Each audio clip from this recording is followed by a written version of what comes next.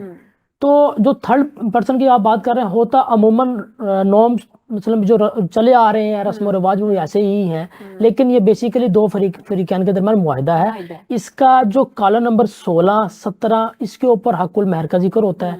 حق المہر میں کیا چیز دینی ہے, کیا چیز دی ہے اور کب دے گا, وہ سارا کچھ ہوتا ہے. عند الطلب اور ایک ہوتا ہے آن دا ٹائم آف میرج, اسی ٹائم اسے ڈیلیور کرتا ہے, اسے ہم حق المہر کہتے ہیں. ایک ہوتا ہے آن ڈیمانڈ آف وائف, جب وائف ڈیمانڈ کرے گی وہ دینے کا پابند ہوگا. اور دوسری بات یہ کہ جب ہم اپنے نکاح ناموں میں زمین کا ذکر کرتے ہیں, کسی پراپرٹی کا ذکر کرتے ہیں, جائیداد کا ذکر کرتے ہیں, تو اس کی میں یہ سمجھتا ہوں کہ اس کی ڈسکرپشن لازمی آنی چاہیے. کون سی جگہ پہ پراپرٹی ہے, کس کے نام پراپرٹی ہے, اس کی کھیوٹ, خطونی, مربع, قلعہ, موضع, تقریباً یہ لازمی ہونا چاہیے. ہم عموماً دیکھتے ہیں جب ہمارے پاس کلائنٹس آتے ہیں 5 مرلے کا مکان دولہا دلہن کو دے گا, جب ہم اس کا کیس فائل کرتے ہیں تو پھر ہمارے لیے ثابت کرنا بڑا مشکل ہو جاتا ہے کہ بھائی کس جگہ پہ دے گا, وہ اس پلانٹ پہ دے گا یا اوپر پلانٹ پہ دے گا, وہ پھر جیسا ہم سے پوچھتے ہیں. بالکل. اس لیے میں یہ سمجھتا ہوں کہ اس کے اوپر ڈسکرپشن ہونی چاہیے. لیکن اس کے اوپر, سوری میں آپ کی بات کر رہی ہوں, اس کے اوپر مل جاتا ہے یا نہیں ملتا پھر؟ اس کے اوپر پھر عدالتیں جو ہیں وہ ڈگری تو کر دیتی ہیں 5 مرلے زمین, آگے پھر ہم کوشش کرتے ہیں کہ اس کی بازاری ویلیو لکھ دیتے ہیں 30 لاکھ روپیہ, 40 لاکھ روپیہ. پھر ہم پٹواری سے اس کی رپورٹ منگواتے ہیں کہ جہاں پہ یہ رہ رہا ہے دولہا اس کی پراپرٹی کی ویلیو کیا ہے. پٹواری صاحبان پھر ہمیں اس کی ویلیو بتا دیتے ہیں کہ یہ 10 لاکھ پر مرلہ ہے.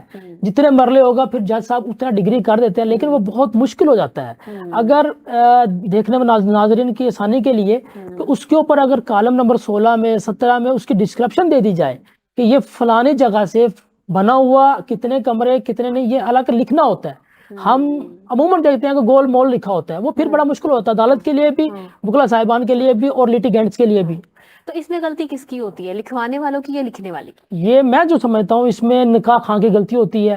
نکاح خواہ کو, نکاح رجسٹرار کو پہلے پوچھنا چاہیے کہ بھائی 5 مرلے کس جگہ پہ, اس کے مجھے ملکیت دو. وہ جب ملکیت دیں گے وہی ملکیت وہاں پہ لکھے. تو کیا آپ کو لگتا ہے کہ ہمارے جو مولوی صاحبان ہیں ان کے اندر اتنی اویئرنیس ہوگی کہ وہ اتنی چیزیں پوچھیں؟ مجھے لگتا ہے وہ جو اگر ہم اس کو تھوڑا ڈیٹیل میں بھی بتاتے ہیں تو اس کو شارٹ کر کے لائن میں پورا کرنے کی کوشش کرتے ہیں کہ ہمیں اگلی لائن جو ہے وہاں سے سٹارٹ نہ کرنا. یہ تو ان کو کورسز کروانے پڑیں گے نا, یہ تو گورنمنٹ کا کام ہے. جو نکاح رجسٹرار ہیں, جو نکاح خواہ ہیں, ان کو بتایا جائے کہ بھائی آپ نے یہ نکاح جب آپ نے کرنا ہے تو اس کا پوری ڈسکرپشن دینی ہے.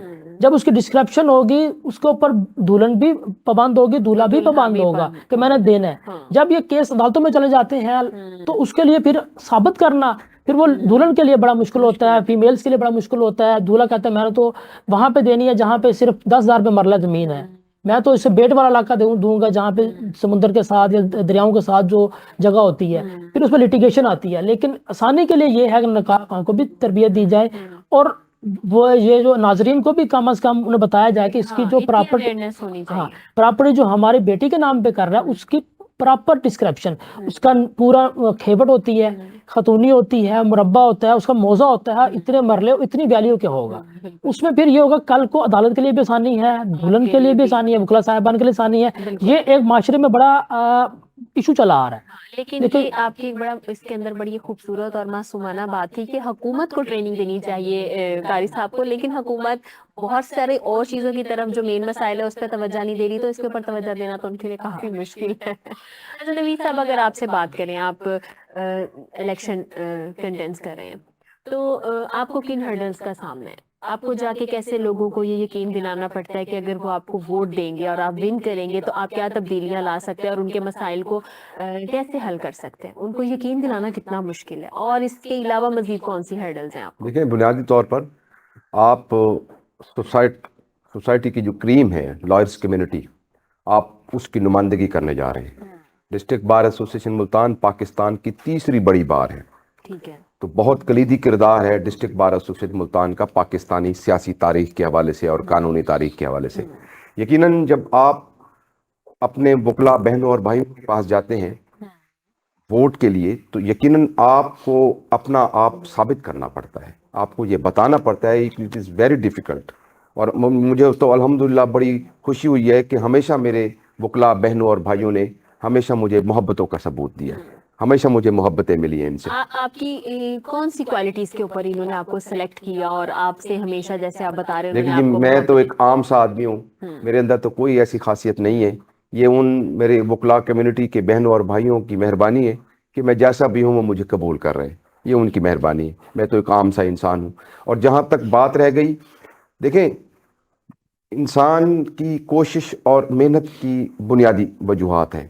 لائرس کمیونٹی میں جب ہم ووٹ مانگنے کے لیے جاتے ہیں تو بنیادی طور پر بار روم میں پروگرامات ہوتے ہیں مختلف ایشوز پر, وہاں پر سینکڑوں کی تعداد میں وکلاء میل اور فیمیل موجود ہوتے ہیں, تو وہاں پر آپ اپنا نقطہ نظر رکھتے ہیں.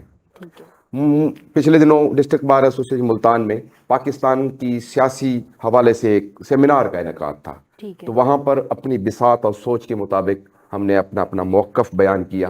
اس موقف کی بنیاد پر پھر لوگ ہماری لائرس کمیونٹی کے احباب ایک اپنا ویو بنا لیتے. ہمارا بنیادی مقصد صرف اور صرف لائرس کمیونٹی کی ڈگنیٹی کی ریسٹوریشن ہے. کالے کوٹ کے تقدس کی پہچان اور تقدس کا اپنا پامالی کے خلاف ہمارا رول ہوتا ہے. اور جہاں بھی کسی وکیل کا ایشو, کسی لٹیگنٹ کا ایشو ہو, وہاں پر ہم کوشش کرتے ہیں کہ اپنا بنیادی طور پر کردار ادا کریں. آپ 2017 کی تحریک کو اٹھا کے دیکھ لیں. میں بار بار اس تحریک کا تذکرہ اس لیے کر رہا ہوں کہ اس وقت وکلاء بے سر و سامانی کے عالم میں ایک ایسی میدان میں شفٹ کر دیا گیا تھا جہاں پر نہ ہی سیٹس تھی, نہ کینٹین تھی, نہ پارکنگ سٹینڈ تھا, کچھ بھی نہیں تھا. آپ یہاں پر اس دفتر میں, اس اسٹوڈیو میں موجود ہیں, یہاں پر چھت بھی ہیں, دیواریں بھی ہیں, فرنیچر بھی ہیں. تو یہ کیا آپ امیجن کر سکتی ہیں کہ آپ ماڈل ٹاؤن چوک پر روڈ کے اوپر بیٹھ کر اپنا یہ پروگرام انعقاد کر سکیں؟ امپاسبل, ایسا پاسبل ہی نہیں ہے. تو الحمدللہ وہ تحریک ڈسٹرکٹ بار ایسوسیشن کے غیور وکلاء بہنوں اور بھائیوں نے چلائی. وہ تحریک ہمارے ماتھے کا جھومر ہے, ہمارے سر کا تاج ہے. جب بھی وکلاء کو مشکل پیش آئی اس وقت ہم لوگوں نے اپنا کلیدی کردار ادا کیا. ٹھیک ہو گیا. نوید صاحب, اب آپ کا کیا موٹو ہے اور آپ کا کیا ایم ہے کہ اگر آپ یہ ون کرتے ہیں تو آپ کون سی چینجنگ لے کے آئیں گے؟ دیکھیں بنیادی طور پر جس طرح ابھی ہمارے زیر بحث تھا کہ نوجوان وکلاء کو بڑے مسائل کا سامنا. نوجوان وکلاء کے مختلف ڈپارٹمنٹس میں ملتان ڈسٹرکٹ ایک بہت بڑا ڈسٹرکٹ ہے. یہاں پر ایک انڈسٹریل اسٹیٹ, انڈسٹریل زون بھی موجود ہے. ہماری بنیادی ترجیح یہ ہوگی کہ وکلاء کو ہم مختلف کمپنیز میں بطور لیگل ایڈوائزرز ان کو ہم ایڈوائزریاں لے کر کے دیں, تاکہ ایک لم سم اماؤنٹ منتھلی ان کے اکاؤنٹ میں ٹرانسفر ہوتا رہے اور وہ اپنے اخراجات اور اپنے روزمرہ کے معاملات کو لے کر کے آگے چلتے رہیں. ٹھیک ہے سر. اس کے بعد جو نا وہ وکلاء کو یہاں پر سیٹس کا ایشو ہے, وہاں پر ان کی چیمبرز نہیں ہیں. یہاں پر 7,000 پلس لائرز موجود ہیں ڈسٹرکٹ بار ایسوسیشن ملتان میں, اور جو آپ کے موجودہ اس وقت چیمبر ایگزسٹ کر رہے ہیں وہ اپروکسیمیٹلی 1700-1800 کے قریب ہیں. تو یہاں پر ایک بہت بڑا بھی کمی محسوس ہو رہی ہے چیمبرز کی, اور انشاءاللہ تعالی اللہ رب العزت نے اگر کامیابی بخشی تو ہم وکلاء کے ان مسائل کو ایڈریس کریں گے. لائرز ڈگنیٹی کے بہت سوالات اٹھ رہے ہیں یہاں پر. ہم یہ آپ کے ناظرین کو میں انشاءاللہ تعالی بتانا چاہتا ہوں کہ ہمارے جو ڈسٹرکٹ بار ایسوسیشن کا کانسٹیٹیوشن ہے اس میں وکلاء کے حقوق کے تحفظ کے ساتھ ساتھ لٹیگنٹ کے حقوق کے تحفظ کے لیے بھی ڈسٹرکٹ بار کا کلیدی کردار ہے. کہ اگر شہر میں کچھ اس طرح کی صورتحال کا سامنا کرنا پڑ جاتا ہے, جس طرح پچھلے دنوں آپ یہ دیکھیں, پچھلے سال پورے ملک میں سیلاب نے بہت تباہ کاری مچائی, تو الحمدللہ ڈسٹرکٹ بار ایسوسیشن ملتان کے وکلاء نے چوک کچہری پر ایک کیمپ لگایا. اس میں لاکھوں روپے کی رقم جمع ہوئی اور وہ ہم آن دا ریکارڈ اور لائیو فیس بک پر ہم نے اس کو چلایا. وہ ہم توسہ شریف میں جو متاثرہ علاقے ہیں دریا کے اندر, وہاں پر ہم لوگوں کا جا کر دیکھ کر کے آئے. یہ اس شعبے کی ایک بہت خوبصورتی ہے کہ آپ صرف وکلاء کے حقوق کے لیے نہ صرف بلکہ عوام کے حقوق کے لیے بھی اپنا کلیدی کردار ادا کریں. اس میں کوئی ڈاؤٹ نہیں نوید صاحب, جب بھی کوئی ایسا مسائل ہوتا ہے جو وکلاء ہیں وہ پیش قدم ہمیں سب سے آگے نظر آتے ہیں. اچھا یاسر صاحب, اگر ہم فیملی ایشوز کی بات کریں, آپ کے سرکل کی بات کریں, جو کیسز آپ دیکھ رہے ہیں, تو اس ٹائم فیملی ایشوز میں کون سے کیسز کی ریشو زیادہ ہے؟ ڈیورس کی یا لڑائی جھگڑے کی, یا اگر دیکھا جائے تو جائیداد کے پیچھے ہے؟ فیملیز میٹر جو ہے وہ زیادہ تر جو ہے ہم میں عدم برداشت ہے, برداشت بالکل ختم ہو چکی ہے. فیملی میٹر میں زیادہ تر تنسیق کے کیسز ہیں جو عورت دائر کرتی ہے کہ میں نے اپنے خاوند کے ساتھ نہیں رہنا, اس کے علاوہ اس کے سامان جہیز کا کیس ہوتا ہے.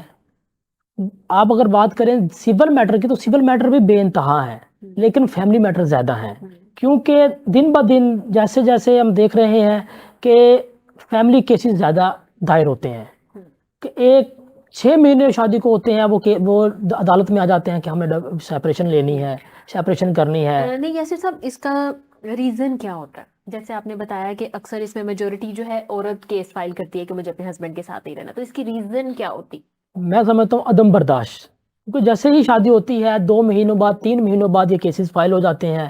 تو یہ معاشرے کے اندر ایسا سسٹم ہو کہ جس میں کوئی برداشت ختم ہو چکی ہے.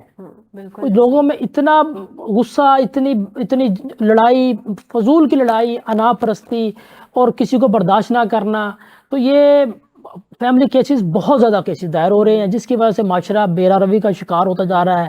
آپ دیکھتے ہیں کہ ایک ماں باپ نے شادی کی ہے بیٹی کی, اس کے 2 مہینے بعد, 2.5 مہینے بعد, 3 مہینے بعد وہ عدالت میں آ جاتے ہیں کہ ہمیں سیپریشن چاہیے, ہم نے گھر آباد نہیں کرنا.